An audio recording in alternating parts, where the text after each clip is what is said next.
Sanderson along with Julie Zenner. Here's what's coming up on Almanac North. Duluth candidate for mayor Chuck Horton joins us to talk about his campaign for the city's top job. The Superior School Board is making its case for a $92 million referendum. If passed, the money will pay for new school buildings, repairs, and increased security at all schools. And we'll have the latest business headlines and find out what was making news 25 years ago. It's all coming up right now on Almanac North.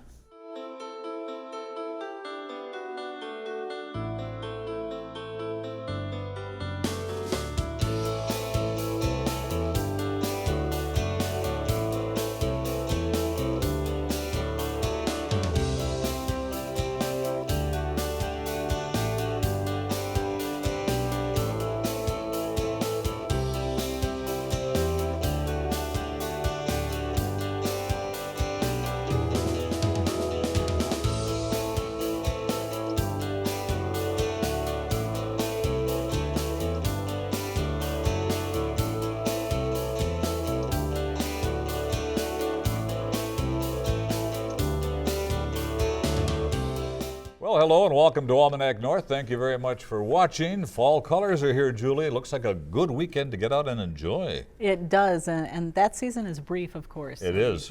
Get out while you can. This is the time to do it. All right, we've got another Duluth mayoral candidate with us, so Julie, let's get started. All right. Thank you, Denny, and welcome everyone. With the primary election behind us, voters can now focus on the finalists in the November election. With Don Ness not running for re-election, two candidates are vying for the open seat. Last week, we heard from candidate Emily Larson, and tonight, Chuck Horton is here to tell us why he wants to be Duluth's next mayor. And Chuck, welcome. Thanks for being here. Yeah, thank you for having me. And so the question, of course, is why did you decide to run for mayor? Well, over the years, I've watched Duluth. I've been heavily involved with being an advocate for the youth in our town. And for the last 8 or 9 years, I've seen a decline in our Parks and Recs department, and it's bothered me. I've seen more and more kids struggling with drug addiction, more and more kids dropping out of high school. Mm-hmm. And it's a concern to me. Growing up here, our parents always said they're going to work hard and make a better future for us. Yeah. And they delivered on their promise. You mentioned several things. Chuck, if you are elected mayor of Duluth, what's the first project you want to tackle? Well, as far as the project goes, are you discussing the building project? What's first on your agenda, do you think? Well, the first thing is to go over that budget. I've been looking at the budget, my team. I'm fortunate to have some very smart people helping me, and there's some discrepancies there that concern me. We need to find out where our money's at, and then we can talk about what we need to do with that money. The roads and infrastructure are an embarrassment. I wrote a piece on my blog, chuckhorton.net, discussing the Hawthorne Road. And we spent $1.9 million on that, and we didn't use any forethought in the infrastructure underneath it, the sewer pipes being damaged, and now we're digging that up. And so that caused me some frustration. We don't have $1.9 million just to waste like that. Mm-hmm. Roads, of course, are one of the big priorities in the city, or the big challenges in the city, and with the casino profits no longer part of the mix, how would you address that, or how would you really plan for the future in keeping that infrastructure strong? Well, that's a great question, and one of my concerns today when I was going over the budget was looking at where some of that money was going from the casino profits. Mm-hmm. And I'm concerned from what I saw, and I'll be bringing that information forward next week on where some of that money was spent and where it should have been spent. According to the city rules, that money shouldn't have been able to touch unless it was a supermajority that voted, the council voted by supermajority to spend it elsewhere. So I'm going to have to look and do a little research on where some of that money was wasted. You mentioned the casino. Chuck, how would you foster relations with the Fond du Lac band, which many believe has been damaged because of the continual lawsuits over the loss of casino profits? How would you foster that? Well, Danny, that's a great question. And again, if you were to go to my page, chuckhorton.net, and type in Anishinaabe neighbors, I have a very detailed history laid out on what happened with that relationship. Myself, Morris Ojibwe, who is the GM of the casino, went and spoke with Don Ness prior to Karen Diver becoming the tribal leader.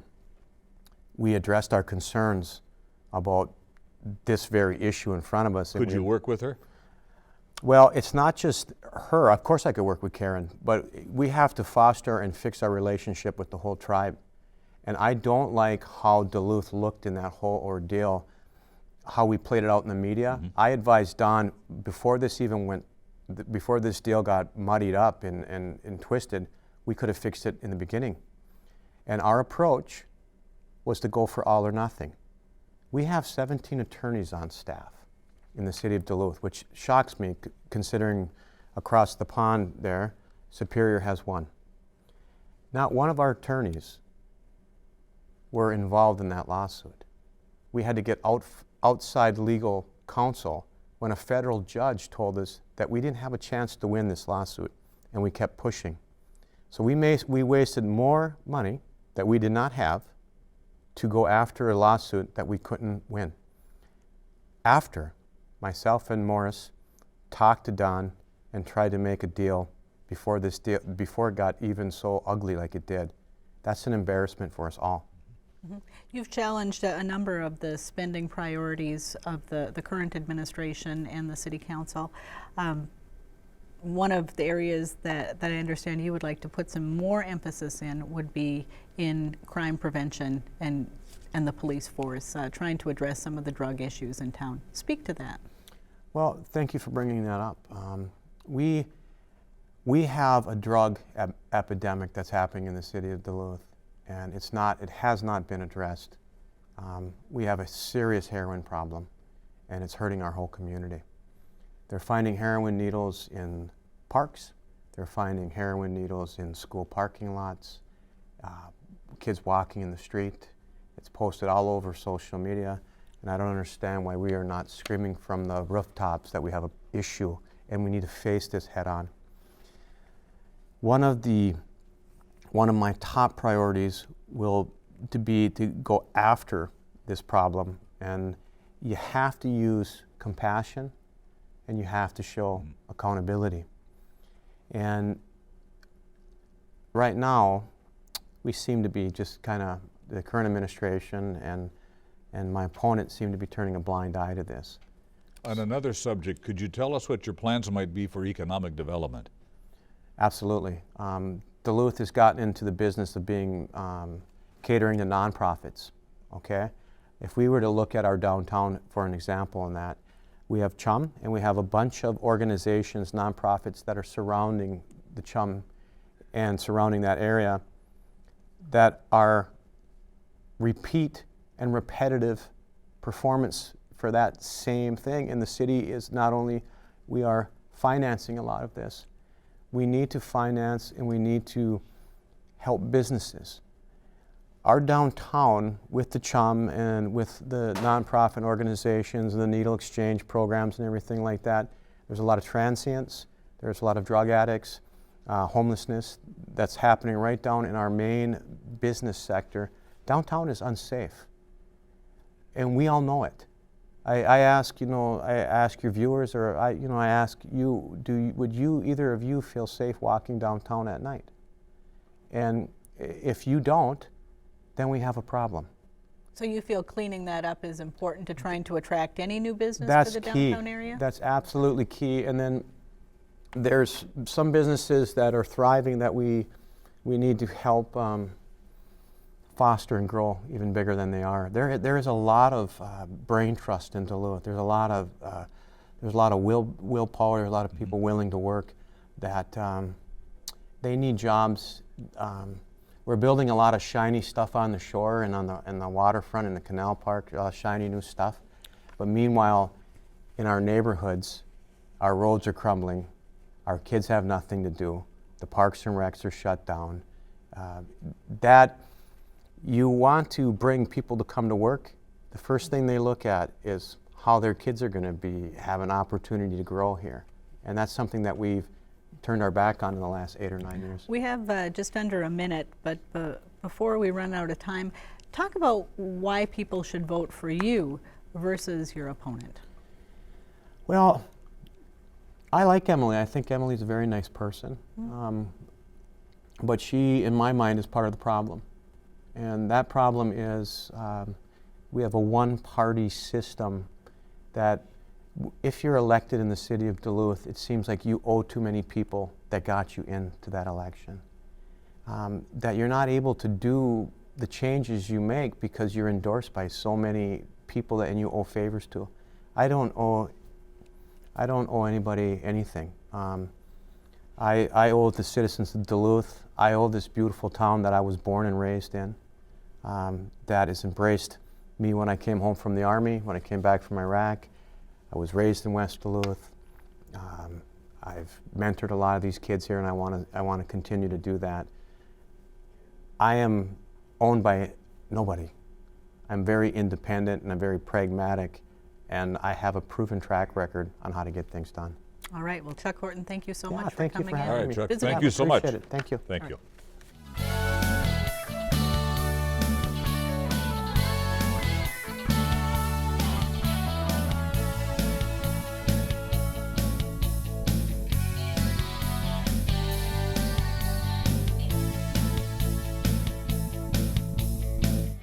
Now, let's dig into our news file archive for a look at what was making news 25 years ago this week. These highway signs are cropping up all over the Northland. Volunteers have taken up the challenge of keeping the land along state highways trash-free. And now local organizations are getting a hero's welcome for a job well done.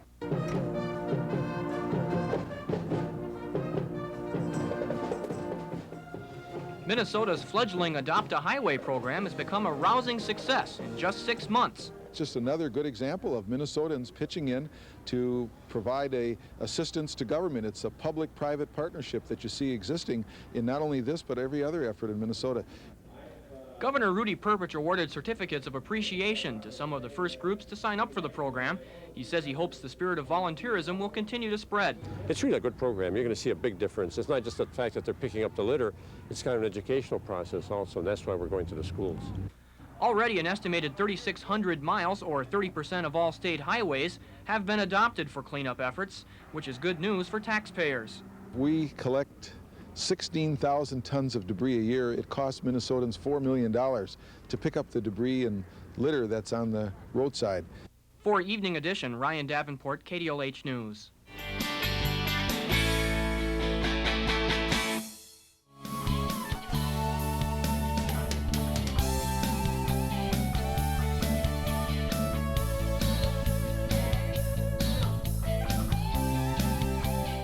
Well, next April, voters in the Superior School District will vote on a multi-million-dollar referendum to repair or replace aging school buildings. The need was determined from a consultant's assessment of the district's facilities. Following discussion with the administration and input from faculty and citizens, the school board has moved forward with a $92.5 million plan. Public meetings are being held in the coming weeks and months to make the case for the referendum. So, joining us now is Janna Stevens. She is administrator of the Superior School District. Len Albrecht is the Superior School Board president. And Kevin Holm is an architect with LHB and a Superior graduate. Thank you all for being here. Administrator Stevens, what has been the initial reaction from the citizens of Superior School District regarding the referendum? So far, it's been very positive. We've only made a few presentations to the Morning Rotary, JC's, Kiwanis Club, and community events like that. However, we've received very good feedback. A lot of people, once we broke it down to say, here's what the cost would be, here's the need, we made it as understandable as possible. So a lot of people seem to be very much behind us at this time. It sounds like your plans are then to be meeting with community groups throughout this this process? Absolutely. From now until the vote, which is April 5th, 2016, we've scheduled meetings throughout all of the weeks. We meet the first and the third Wednesday of every month at our school buildings, as well as we set up a couple of special events at our high school on Mondays. And then peppered within that, we have a lot of community sites we're going to go to, more Rotary, visits and other things of that nature. Len, the price tag is pretty high. Yeah. Walk us through how you determined what the greatest facility needs were and what the price tag for that would be. Well, determining the facility needs was, we have a 5 to 10 year plan, and obviously we've redone our middle school 7 years ago, 8 years ago. We reopened our new middle school 2003. So it's even but way we've more got a than new, that. yeah, time It flies. seems like yesterday. But yeah, a new middle school. We have a new elementary school. We've got Bryant, Great Lakes. Those are back in the 1995. 95. So it's a progression. These would be the next ones. Cooper that was built in the 50s, I believe, and the high school was in the early 60s. So how will the $92 million be spent? The breakdown, what was the break? Kevin, I'm going to go back to you a little bit, but the Cooper was, About 27 million, I think. and then the remainder would be the high school, which is going to be removing a portion of the high school, that the donut will be gone, and then they'll do an addition to on the south side of the building, along with some more gym space. And I would just jump in addition, we want to do some improvements at all of our sites. We see security as a major issue, given the things that are happening in the nation on this day and age. We have to make sure our students and staff are as secure as we can possibly make them in a school setting. Good point. How do you do that? Well, right now, we've done a lot of things already. All of our entrances are buzzers, so you can't have immediate access to the schools. However, part of the problem is once the individual is buzzed into the building, there's not a way to direct them immediately to our office, which means they have immediate access to our kids and our staff. We see that as a safety issue, and our school board agrees. So all of our entrances would become more secure, and Kevin has done a number of buildings like that, where the individuals coming in would be guided right to the office to make sure they're checking in and we understand what's their purpose in the building and where they're going to. Now, so security, that's another thing with the circle, isn't a very secure thing because there's not much of a line of sight. For those who It's aren't very familiar far. with the school, when we say circle, there's a big round portion that houses several, few dozen classrooms. Several dozen classrooms, more like 3 to 4 So dozen. that'll come down, Kevin? Yeah. What are you planning in its place?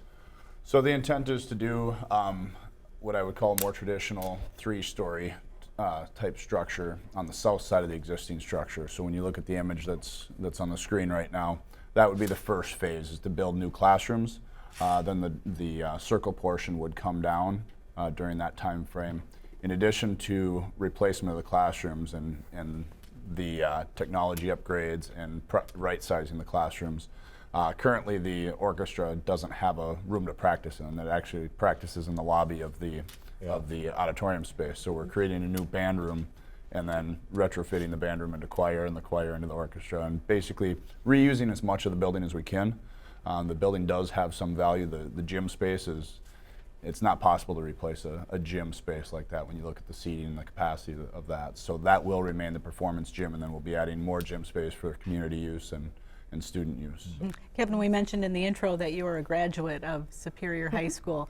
The donut is kind of iconic over there. Is it hard for you to think about taking that out of the mix, or do you see enough issues with it in terms of how it can be used as classroom space? The issues are really, I mean, everything from the functional use and how it interacts. When you talk about school design today, as much as controlling access into the building is controlling or observing the students. It's called passive observation. And basically it's making sure that the bullying isn't allowed to happen. And with that shape and style, it's extremely difficult to have the sightline as an instructor or an administrator, and to really have that ability to protect the students and help the students adjust and mature. Len, how will property taxes be affected should the referendum pass? Property taxes are going to increase, I believe, 61 cents per $1,000 of home value. And I believe, there's a chart on the screen right now. So for every $1,000 value of your home will go up 61 cents. So That is what is planned right now. And we've tried to pepper that to make it understandable again. So what would that mean for me if I have a $100,000 house up to a $300,000 house? And that's what you see on the screen. But if you go to our website, superiorreferendum.com, there's actually a tax calculator that you can look on your tax statement. What is my actual tax? So you can see the exact impact. But I just want to comment, if you do have a house of $100,000, we're talking about a monthly impact to you just over $5 a month. Obviously, our school board is very fiscally responsible. We're trying to make sure that whatever the impact, it seems to be something affordable and logical to our community. We haven't really talked about replacing Cooper Elementary, but talk about that project. I understand that the new one would be built on the same property. It would be on the same property, yes. So would the old school remain open then throughout that process? Yes, the existing Cooper would be used while the new school is being built, and once the new one is completed, then that would come down. There'd be some parking in there, I believe, and then some, I'll call them soccer fields, green space. Again, if the referendum passes, how soon could you start turning ground? Some of the smaller projects, like the security projects and the roof replacements and the pavement replacements, would actually happen the summer of 16. So it's a real quick turnaround as far as getting those out on the street. But the two large projects, being Cooper and the high school, wouldn't start until spring of 17, basically. I'm sure some viewers are asking, is there a plan B? Well, what will happen is if, in fact, the referendum isn't successful, we have to go back to our board to try to identify what would they want to gather. Do they want to gather survey information as to why it possibly didn't pass? Do they want to look back at the documents they looked at originally to say, is there a way to scale this back? I will say that the board spent hundreds of hours trying to break down to the 1,000 points of what we could do to say, this list is in fact the needs. This isn't, the things on our list are not about wants. All of those have been crossed off. So I think it'll be a tough challenge for the board if this is not successful of what to do. Kevin, some people might be wondering, or looking at the schools that you're talking about replacing and saying, these buildings aren't that old. As someone who works in the business, how long can a school building expect to last? Or how long can you expect a school building to last? There's a real strong diversity there as far as how long a building will last. I actually just presented on this morning. Some of the buildings are much more capable of being retrofitted or improved because you have access to the plumbing and or the electrical systems, and you're able to upgrade those without a whole lot of additional cost. If the spaces are able to be modified, walls moved and things like that in an easy fashion. In the case of the high school itself, there's just too many items that are out there. The mechanical system doesn't provide the current code requirements for fresh air. The plumbing system is failing dramatically. The classrooms are undersized. And so when you look at the kind of the multitude of items, it then makes it much more beneficial to do a phased replacement rather than trying to just make improvements to what's there. How about the new buildings? If the referendum were to pass, how long could people expect those buildings to last? You're seeing a dramatic change.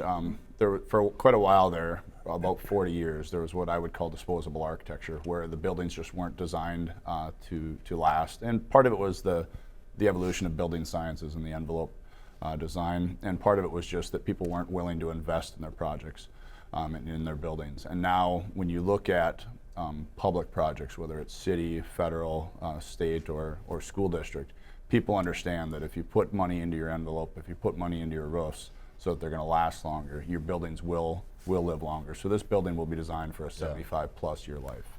Another question some viewers might have, how solvent is the Superior School System? Financially solvent? Yes. Actually, we do very well and have for decades. We have a healthy fund balance, but we have to be careful to make sure that we monitor that fund balance so we never short-term borrow. Our district has not done any short-term borrowing since the early 80s, I believe. Yeah. So we have been fiscally responsible and used some of that operational budget to make sure we maintain some of the fixtures and things at our buildings. But projects like this have to go to referendum. We simply don't get the budget from the state to do this kind of a capital project. Is the last referendum paid off at this point? The final payment on that will be made in the 2021 school year, but we're going to phase in this next project, again, to try to keep that impact on our taxpayers relatively low, and that goes back to the 61 cents per thousand. And a good time to borrow money right now for you? Yeah, you won't see any big highs and lows. We try to keep it as pretty much flat as possible, by phasing one out and bringing a new one in. All right. Well, thank you very much for making the presentation tonight.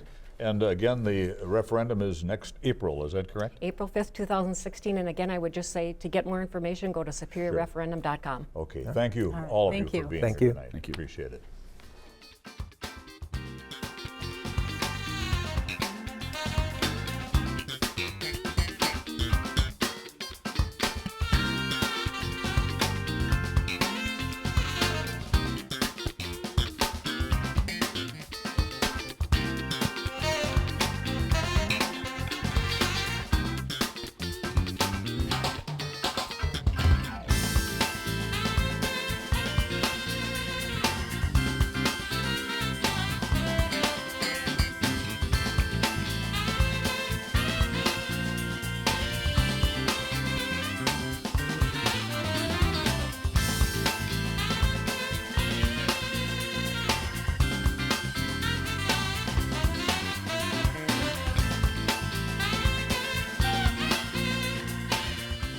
Let's turn now to some of the week's top business stories from Business North. The final 2016 insurance rates for individual and small group health plans in Minnesota were released this week, and they show an increase that will far exceed the inflation rate.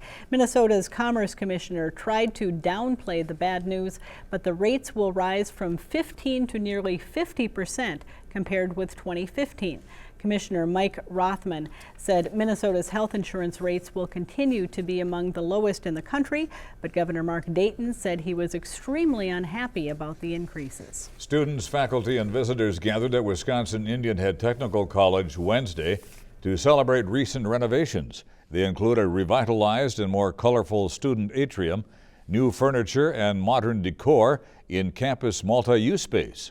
Other new investments include a new learning commons area, a student success center, and an educational technology center. The Student Success Center provides services including help with adult basic education, peer tutoring, and career exploration. The updates emerge from a strategic planning process that began 2 years ago.